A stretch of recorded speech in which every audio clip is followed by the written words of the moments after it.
ninbaa uu ka warramayo nin reer Hargeysa madaxo yara majaajileeya wuxuu niyo bahasha madaxtinimada waan ka yaabay marna cirkaas aad tagaysa marna dhulkaas aad galaysa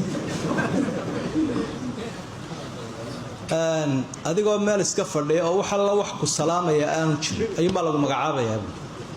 kuyuba lagu soo galaya telefoonkii baa mar qura aamusayni albaabkii baa la garaacaya mar walba sidaan sidii oo haaye kuyuga la igu jirin ba cishadii dama xilkii la iga qaaday wax alla wax telefoon soo dira iyo albaab la garaacay cishadii dambe albaabkii la garaacay markaa waxaan idhi wuri maxaa dhacay maanta sawtan la soo garaacay islaantii baa igu jiray markay dabadii u baxday cidina may garaacin riba albaabka ku xoqanaysa